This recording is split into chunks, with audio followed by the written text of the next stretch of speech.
Assalamualaikum warahmatullahi wabarakatuh. Halo semuanya, perkenalkan saya Alfi Pramudia Ramanda, NPM 23412024 dari Program Studi Akuntansi. Pada video pembelajaran ini, saya akan menjelaskan materi tentang karakteristik sistem pengendalian manajemen atau SPM. Mari kita mulai pembahasannya. Yang pertama, yaitu pengantar sistem pengendalian manajemen. Sistem pengendalian manajemen atau SPM adalah sistem yang digunakan organisasi untuk memastikan bahwa seluruh aktivitas berjalan sesuai dengan tujuan yang telah ditetapkan. SPM memiliki karakteristik unik karena tidak hanya mengontrol angka-angka, tetapi juga mengendalikan perilaku manusia, cara bekerja, serta bagaimana keputusan dibuat di dalam organisasi. SPM berfungsi untuk membantu perencanaan strategis, mendukung pengambilan keputusan, dan menyelaraskan tujuan organisasi dengan tindakan para karyawannya. Dengan kata lain, SPM membantu organisasi tetap berada pada arah yang benar, baik untuk tujuan jangka pendek maupun jangka panjang. Kedua, yaitu fokus SPM pada pengendalian perilaku. Saya akan menjelaskan bagaimana SPM mengendalikan perilaku karyawan dan manajemen. Ada 4 elemen utama di dalamnya. Yang pertama itu ada penetapan tujuan. SPM menetapkan tujuan yang jelas, terukur, dan spesifik. Tujuan yang jelas membuat karyawan tahu apa yang harus dicapai dan bagaimana mereka harus bertindak. Contohnya itu kayak target penjualan bulanan, standar layanan pelanggan, atau anggaran biaya tertentu. Semakin jelas tujuan, semakin mudah organisasi mengarahkan perilaku kerja. Lalu yang kedua itu ada sistem insentif. Sistem insentif berisi penghargaan dan sanksi. Penghargaan diberikan jika karyawan mencapai tujuan, sedangkan sanksi diberikan bila kinerja karyawan buruk. Tujuannya adalah untuk meningkatkan motivasi hingga karyawan mendukung tujuan organisasi. Bentuk insentif bisa berupa bonus, promosi, dan kenaikan gaji atau bahkan pujian langsung dari atasan. Yang ketiga itu ada pelaporan dan umpan balik. Dalam SPM, laporan kinerja menjadi alat penting untuk memberikan feedback. Laporan ini membantu organisasi mengetahui apakah tindakan yang dilakukan sudah benar atau perlu diperbaiki. Umpan balik yang cepat membuat organisasi lebih responsif dan cepat beradaptasi. Yang keempat, pengembangan kompetensi. SPM tidak hanya mengontrol, tetapi juga mengembangkan kemampuan karyawan.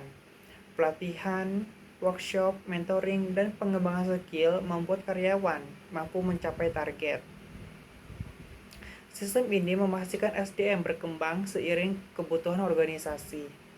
Keempat aspek ini membuat SPM menjadi pengendali perilaku yang efektif. Yang ketiga itu ada fokus SPM pada pengendalian manajemen. Selain mengendalikan perilaku, SPM juga mengendalikan kinerja organisasi dalam berbagai aspek. Yang pertama itu ada kinerja keuangan. SPM mengukur dan mengendalikan aspek seperti profitabilitas, pengendalian biaya, dan efisiensi penggunaan aset. Angka-angka keuangan digunakan untuk melihat apakah keputusan manajemen membawa dampak positif atau negatif. Yang kedua itu ada kinerja operasional. Tidak hanya cukup laba, organisasi juga harus memantau produktivitas, kualitas produk atau layanan, kepuasan pelanggan. Contohnya itu kayak waktu pelayanan, tingkat kesalahan produksi, kecepatan pelayanan hotel. Yang ketiga ada kinerja strategis. Ini berkaitan dengan tujuan jangka panjang organisasi. SPM memastikan organisasi bergerak di semua strategi yang telah disusun. Contohnya itu kayak ekspansi pasar, digitalisasi, dan inovasi produk baru. D atau keempat yaitu pengembangan organisasi. SPM juga berfungsi mengevaluasi kemampuan organisasi untuk berinovasi dan beradaptasi. Di era persaingan yang cepat, kemampuan beradaptasi menjadi hal penting untuk perusahaan tetap relevan.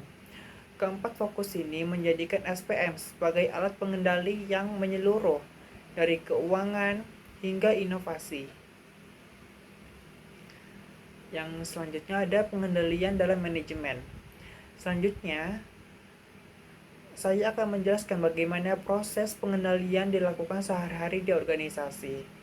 Yang pertama itu ada pemantauan rutin. SPM berjalan dengan pemantauan rutin dan berkelanjutan. Artinya, kinerja tidak hanya dievaluasi di akhir bulan atau akhir tahun, tetapi juga dipantau secara konsisten. Contohnya itu kayak laporan harian, rapat mingguan, dashboard kinerja real time. Yang kedua itu ada pengendalian interaktif. Pengendalian interaktif berarti para manajer terlibat aktif dalam pengambilan keputusan. Mereka tidak hanya menerima laporan, tetapi ikut berdiskusi, merespon perubahan, dan mengambil keputusan. Hal ini membuat organisasi lebih adaptif dan tidak kaku. Yang ketiga itu ada C atau umpan balik dan perbaikan berkelanjutan. Sistem SPM menekankan pentingnya komunikasi dua arah. Melalui feedback, organisasi bisa yang pertama itu menemukan masalah lebih cepat, memperbaiki proses kerja, dan melakukan inovasi. Dengan kata lain, SPM membantu organisasi agar tidak berhenti berkembang. Yang 5, manfaat sistem pengendalian manajemen. Berikutnya, saya akan menjelaskan manfaat besar dari penerapan SPM dalam organisasi. Yang pertama itu ada perencanaan strategis. SPM membantu organisasi merumuskan strategi jangka panjang. Dengan data yang akurat dan feedback yang jelas, organisasi tahu langkah yang harus diambil untuk mencapai tujuan. Yang kedua ada prediksi dan antisipasi. SPM mempermudah manajemen memprediksi tren, peluang, dan ancaman di masa depan. Contohnya, itu kayak naik turunnya permintaan, pelanggan, perubahan teknologi, bahkan risiko ekonomi. Dengan kemampuan ini, perusahaan bisa membuat perencanaan lebih matang. Yang ketiga itu pengambilan keputusan. Informasi yang dihasilkan SPM digunakan sebagai dasar keputusan. Keputusan berdasarkan data biasanya lebih tepat dan berdampak baik bagi organisasi. Misalnya dalam penentuan anggaran, ekspansi bisnis, atau efisiensi biaya. Manfaat-manfaat inilah menjadikan SPM sebagai alat vital dalam organisasi modern.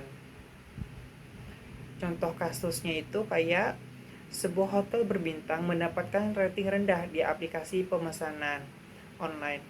Banyak tamu mengeluh bahwa layanan kamar lambat sehingga pengalaman menginap tidak memuaskan. Jika menggunakan SPM, hotel bisa melakukan yang pertama, pemantauan rutin waktu pelayanan kamar. Feedback pelanggan dianalisis untuk melihat masalah utama. Latihan karyawan agar lebih cepat dalam pelayanan. Sistem insentif untuk memberikan penghargaan pada staf yang cepat dan efektif. Evaluasi strategi operasional, misalnya menambah staf saat jam sibuk. Dengan menerapkan SPM, hotel dapat mengurangi komplain, meningkatkan rating, dan membuat tamu lebih puas. Demikian video mengenai karakteristik sistem pengendalian manajemen.